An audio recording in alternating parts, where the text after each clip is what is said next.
Good morning, student. Welcome to SJEC classes. मैं शालिनी मिश्रा। आज हम कक्षा 7 की हिंदी साहित्य की पुस्तक वाटिका के पाठ नीति सप्तक पढ़ने जा रहे हैं। नीति सप्तक यानी पद, जिसके रचयिता वृंदावन वर्मा वृंदावन दास यानी वृंद जी हैं। ये एक रीतकालीन काव्यधारा के कवि थे। इन्होंने जितने भी दोहे लिखे, यानी इनका जो दोहा जो होता था वो मात्रिक छंद होता था। ठीक है। इनके दोहों में मनुष्य के जीवन में अभ्यास या फिर उससे संबंधित किसी भी प्रकार के जीवन मूल्य निहित होते थे, यानी कि वे अपने दोहों में मनुष्य के दैनिक जीवन को आधार बनाकर दोहे की रचना करते थे। तो अब हम पढ़ने जा रहे हैं नीति सप्तक दोहे। करत करत अभ्यास के जड़मति होत सुजान, रसरी आवत जात ते सिल पर पड़त निशान। देखिए, प्रस्तुत दोहे में कवि ने क्या बताया है कि यदि मनुष्य निरंतर अभ्यास करता रहे, करत करत अभ्यास के, यानी अगर हम निरंतर किसी चीज़ का अभ्यास करते रहते हैं तो जड़मति हो सुजान, तो कोई भी मूर्ख व्यक्ति विद्वान बन सकता है।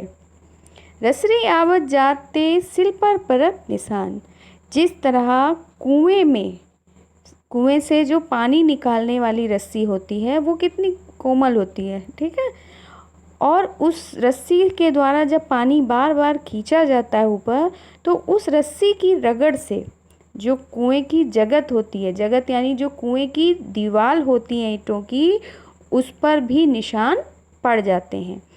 ठीक है, क्योंकि हम निरंतर पानी निकालते रहते हैं और डेली रोज़ उसकी पानी निकालने के कारण उसकी जो रगड़ उस कुएं की जगत पर पड़ती है, उसके कारण रस्सी अपना निशान कुएं की यानी पत्थर, मोटे पत्थरों पर भी छोड़ जाती है। तो इस दोहे में वो ये बता रहे हैं कि यदि मूर्ख व्यक्ति यानी कि कोई भी व्यक्ति निरंतर अभ्यास करता रहे तो वो सफलता से दूर नहीं रह सकता।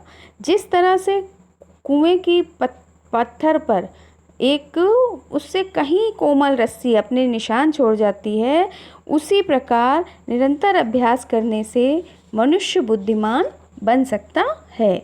बस हमें अपने उस सफलता को पाने के लिए अपने प्रयास में कमी नहीं करनी चाहिए। हम जितना अधिक प्रयास करेंगे, हम उतना, यानी जितना अभ्यास करेंगे उस चीज़ में हम उतने पारंगत होते चले जाएंगे।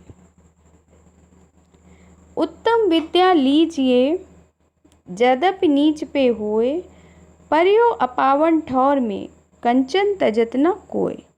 अब देखिए, इसमें उन्होंने ये बताया है कि कोई भी छोटा या बड़ा नहीं होता। अगर कोई अच्छी शिक्षा हमें कहीं से भी प्राप्त हो रही है तो हमें उस शिक्षा को ग्रहण कर लेना चाहिए। ठीक है, क्योंकि कहते हैं ना कि अगर उन्होंने कहा उत्तम विद्या लीजिए ज़्यादा नीच पे होए, कि अगर कोई हमसे तुच्छ व्यक्ति, छोटा व्यक्ति भी है तो कभी भी, या हमसे उम्र में भी छोटा है, तो अगर वो कोई अच्छी सीख हमें दे रहा है, अच्छी शिक्षा हमें उससे प्राप्त हो रही है, तो हमें ये नहीं सोचना चाहिए कि हम इससे शिक्षा नहीं लेंगे क्योंकि ये हमसे छोटा है, बल्कि उस शिक्षा को भी ग्रहण कर लेना चाहिए।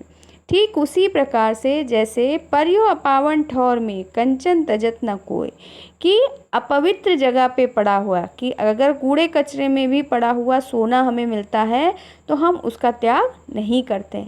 अगर हमें कचरे के ढेर में सोना मिल जाए पड़ा हुआ तो क्या हम छोड़ देंगे उसको? नहीं ना। तो उसीलिए उन्होंने कहा है पर्यो अपावन, अपावन माने अपवित्र।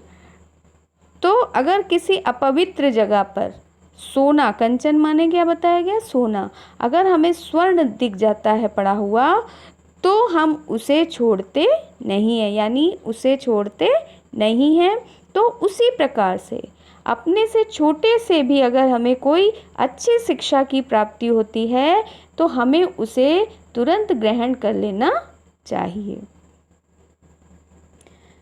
सरस्वती के भंडार की बड़ी अपूरब बात, ज्यों ज्यों खर्चे त्यों त्यों बढ़े, बिन खर्चे घट जात।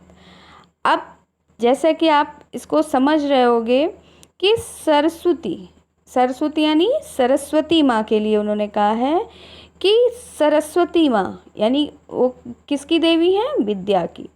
तो विद्या का जो भंडार है, भंडार माने क्या होता है? बहुत अथाह, वो जो जिसमें रखा हुआ सामान कभी खर्च नहीं होता। तो विद्या रूपी जो धन है यानी विद्या का जो भंडार है, उसकी एक बात जो है वो क्या है?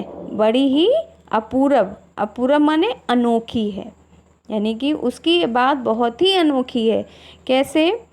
जो खर्चे त्यों त्यों बढ़े, बिन खर्चे घट जात। कि इस विद्या के भंडार को हम जितना खर्च करेंगे ये उतनी ही बढ़ती जाती है और बिन खर्चे घट जात। और अगर हम इसे खर्च नहीं करेंगे तो ये घटती चली जाएगी। अर्थात कवि इसमें ये बताना चाहते थे कि जो विद्या रूपी धन का जो भंडार हमारे पास है, उसकी एक बात बहुत ही अनोखी मानी जाती है। इस धन को हम जितना खर्च करते हैं यह धन उतना ही बढ़ता चला जाता है, और अगर इस धन को छुपा कर रखते हैं या खर्च नहीं करते हैं तो यह धन क्या होता है? घटता चला जाता है। यानी जो हमें विद्या का ज्ञान मिला हुआ है उसे हमें निरंतर दूसरों तक पहुंचाते रहना चाहिए, क्योंकि यह वह धन है जितना हम बांटेंगे वो उतना बढ़ेगा और जितना छुपा के रखेंगे वो उतना घटता चला जाएगा। क्योंकि अगर हम किसी को विद्या दे रहे हैं, ज्ञान की प्रदान कर रहे हैं, तो वो हमें क्या होता है? बार बार उस चीज़ का एहसास होता चला जाता है, तो हम उस चीज़ में और दक्ष होते चले जाते हैं, प्रवीण होते चले जाते हैं।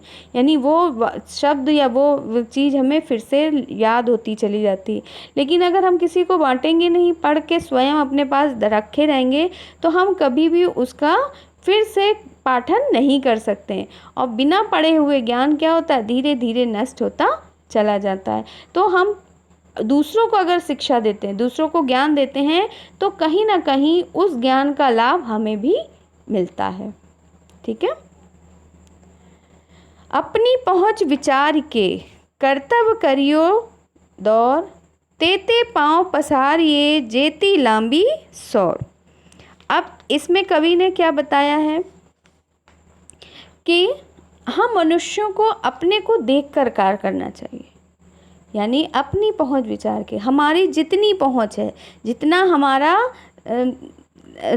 साधन है, जितने हम खर्च कर सकते हैं, हमें अपने आप को देख करके कर्तव्य करियो ठोर, हमें काम करना चाहिए। यानी कि दूसरों को देख करके हमें कार्य को नहीं करना चाहिए। तेते पाँव पसारिए जेती लांबी सौर, क्योंकि हमें उतने ही पैर पसारने चाहिए, यानी अपने पैरों को उतना ही फैलाना चाहिए जितनी हमारी चादर होती है। क्योंकि ज़्यादा लंबे अगर हमारे पैर पूरे फैल गए और चादर छोटी है तो क्या होता है? हमारे पैर नीचे से दिखने लगते हैं। अब कवि इसमें ये कहना चाहते थे कि मनुष्य को दूसरों को देख करके कभी भी कार्य नहीं करना चाहिए। दूसरों को के पास क्या है, हमारे पास क्या नहीं है, इस तरह के विचार मन में नहीं लाने चाहिए। हमें उतने ही कार्य करने चाहिए या उसी चीज़ों में संतुष्ट होना चाहिए जो हमारे पास हो। दूसरों को देख के अगर हम देखेंगे तो हमेशा सदैव क्या होंगे? दुखी रहेंगे। उसी प्रकार हमें उतने ही धन या उतनी ही चीज़ों में अपना आप को समेट कर रखना चाहिए, अपने आप को चलाना चाहिए जितनी हमारी हैसियत हो। अगर हम हैसियत से ज़्यादा खर्च करते हैं, ठीक है, कहते हैं ना आमदनी से ज़्यादा अगर खर्च करते हैं तो हमारी स्थिति का भास जो होता है दुनिया को पता चल जाता है। भाई अगर हम कर्ज लेके इधर उधर करके कहीं ना कहीं से अपने आप को दूसरों की नज़रों में अच्छा बना के चलते हैं तो एक दिन क्या होता है? सबको जब वो कर्ज वाला आएगा, जब मांगेगा तो क्या होगा? पूरी दुनिया को पता चल जाएगा कि हमने इससे धन लिया था। तो ऐसा कार्य करना ही नहीं चाहिए। हमें वैसे ही रहना चाहिए, जितनी बड़ी हमारी चादर हो हमें उतने ही पैर फैलाने चाहिए। पैरों को क्या करना चाहिए, सिकोड़ लेना चाहिए, क्योंकि चादर तो लंबी कर नहीं सकते, तो पैरों को सिकोड़ लेना चाहिए कि हमारे पैरों को कोई और व्यक्ति ना देख पाए। यानी कि हमारी स्थिति का अंदाज़ा या हमारी स्थिति का अनुमान किसी को ना लग पाए कि इनकी स्थिति कैसी है। ये हम चाहें तो दूसरों से अपनी स्थिति को बचा कर रख सकते हैं, क्योंकि अपने आप को किसी दूसरे के सामने बताना अपनी हंसी स्वयं उड़ाने जैसा है। क्योंकि समाज में बहुत से ऐसे मनुष्य हैं जो दूसरों को दुखी देखकर प्रसन्न होते हैं। ज़रूरी नहीं हर कोई आपके दुख को बांट ले। पीर पराई का जाने, जब वही है कि जब जिसके पैर की बीवाइयाँ यानी पैर फटे होते हैं वही उसके दर्द को समझ सकता है। तो इसलिए हर कोई आपके दर्द को नहीं समझ सकता। तो अपने आप की बात दूसरों तक बताने से अच्छा है कि अपने आप को ही सीमित करके चलें। विद्या धन उद्यम बिना कहो जो पावे कौन, बिन झुलाए ना मिले ज्यों पंखा का पौन। अब देखिए इसमें बताया गया है कि विद्या धन उत्तम, यानी विद्या का जो धन है वो क्या है, बहुत ही उत्तम माना गया है। उत्तम किस लिए, उधम, विद्या धन उधम बिना उत्तम माना गया है। लेकिन उत्तम तब होगा कि जब हम उसे पाने के लिए भरसक प्रयास करते हैं। एक जैसे हमको धन कमाने के लिए मेहनत करनी पड़ती है, उसी तरह से अच्छी विद्या पाने के लिए, विद्या रूपी धन को इकट्ठा करने के लिए भी हमें बहुत ही संघर्ष करना पड़ता है, यानी परिश्रम करना पड़ता है। काहू जो पावे कौन, और जो करता है उसी को ही ये मिलता है। यानी कि जो परिश्रम कर ले जाता है उसे ही ये विद्या रूपी धन की प्राप्ति होती है। बिन डुलाए ना मिले ज्यों पंखा का पौन। अब जैसे कि हम लोग हाथ वाला पंखा लेते हैं, तो जब तक उसको हाथ से हिलाते नहीं हैं, यानी डुलाने की कोशिश नहीं करते हैं, तब तक उस पंखे की हवा हमें प्राप्त नहीं होती है। भाई अगर हम पंखे को लेके बस बैठे रहें तो क्या हमें हवा मिलेगी, नहीं मिलेगी। उसके लिए हमें हाथों को क्या करना पड़ता है, परिश्रम करना पड़ता है। हाथों से परिश्रम करते हैं, जब हम बार बार अपने हाथों को हिलाते डुलाते हैं उस पंखे को लेके, तब कहीं उसकी हवा हमें प्राप्त होती है। तो इसी तरह विद्या रूपी जो धन है वो बिना परिश्रम के आपको प्राप्त नहीं हो सकता। उसके लिए आपको अथक परिश्रम करने की आवश्यकता पड़ेगी, और जिसने इस परिश्रम को कर लिया वो इस विद्या रूपी धन के भंडार में बैठ जाता है। ठीक है। मधुर वचन ते जात मिट, उत्तम जन अभिमान, तनिक शीत जल सो मिटे, जैसे दूध समान, जैसे दूध उफान। अब इस कविता में या इस पद में कवि ने ये बताया है, किसके बारे में बताया है, मीठे वचनों के बारे में। मीठे वचन यानी अच्छे बोल, ठीक है, इनके बारे में बताएं कि मधुर वचन ते जात मिट, कि मधुर वचन के द्वारा हम किसी के भी अभिमान को नष्ट कर सकते हैं। यानी किसी को घमंड है, किसी को अपने आप में गर्व है, या कोई हमसे बुरे तरह से बात करता है, तो हम उसके उस बर्ताव को कैसे बदल सकते हैं, मीठे वचनों के द्वारा, यानी अपने सुंदर वचन के द्वारा उसको का ध्यान अपनी ओर आकर्षित कर सकते हैं। ठीक, तनिक शीत जल जो सो मिटे, जैसे दूध उफान। जिस तरह से जब दूध में उफान आने लगता है, उफान का मतलब जब दूध बर्तन से बाहर की ओर उबलने लगता है, तो अगर उसमें 2-4 ठंडे पानी के छींटे डाल दें तो वो उफान क्या होता है, शांत हो जाता है और दूध नीचे चला जाता है, यानी उबलता नहीं है। तो उसी तरह से अगर बुरे व्यक्तियों को अपनी शांत करना है तो उनको मीठे वचनों के द्वारा शांत किया जा सकता है। अगर हम किसी व्यक्ति के से उसी की भाषा में बात करने लगें, उसी की तरह क्रोध करने लगें, तो क्या होगा, बहस बढ़ती चली जाएगी और शांत का माहौल नहीं आएगा। तो क्रोधी व्यक्ति को शांत करने के लिए हमें अपने मीठे और शांत अक्षरों से, शब्दों से उसके मन को शांत करना पड़ता है, क्योंकि कहते हैं कि किसी को भी अपनी ओर आकर्षित करने के लिए हमारी भाषा काफ़ी है। हम इसी भाषा के द्वारा, अच्छे बोलों के द्वारा किसी को भी अपना मित्र बना सकते हैं और कटु वचनों के द्वारा, इसी भाषा के कड़वे बोलों के द्वारा हम किसी को भी अपना शत्रु बना सकते हैं।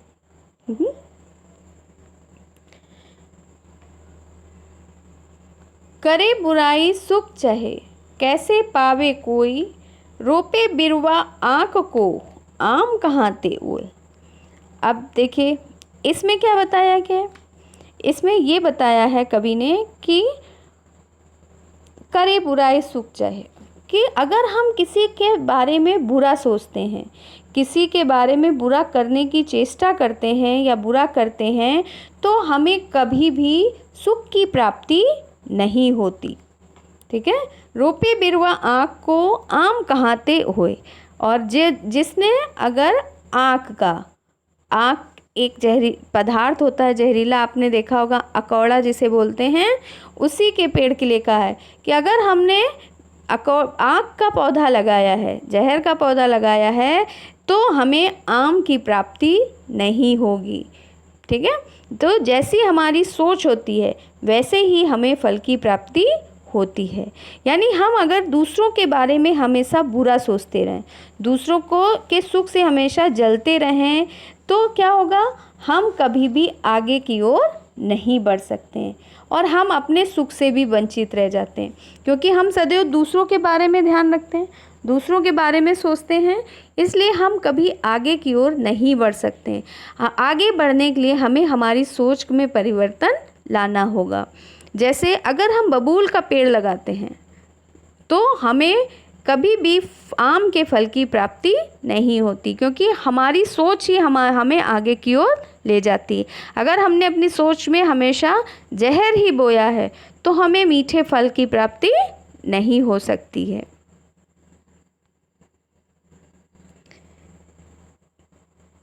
मीठे फल की प्राप्ति नहीं हो सकती। तो इन जितने भी आपने पद पढ़े, इन पदों के माध्यम से कवि यही बताना चाहते थे कि हमें अपने अभ्यास को निरंतर करते रहना चाहिए, जिससे हम किसी भी मुकाम में पहुंच सकते हैं, यानी कोई भी मंजिल हम प्राप्त कर सकते हैं और अपनी बुद्धि की जड़ता को, यानी अपनी मूर्खता को बदल कर बुद्धिमान बन सकते हैं। या फिर हम अगर अच्छी विद्या लें, अच्छी शिक्षा, अच्छी सीख हमें कहीं से मिल रही है, चाहे वो हमसे तुच्छ प्राणी क्यों ना, तो हमें उसे ग्रहण कर लेनी चाहिए।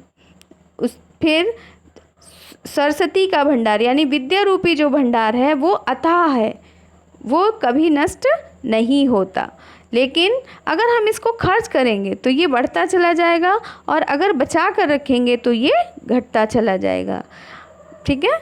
अब इन सभी के माध्यम से जो लेखक कवि हैं वृंद जी, उन्होंने मनुष्य के दैनिक जीवन, यानी कि हमारे जो दिनचर्या है, हमारे जो रोज के नियम हैं, उनके आधार पर ही इन दोहों की रचना की। यानी उनके ज़्यादातर दोहे व्यक्ति की मानसिकता को उजागर करते हैं, व्यक्ति के परिवेश को उजागर करते हैं, या हमारे आसपास से ही जिनकी उत्पत्ति मानी जाती है।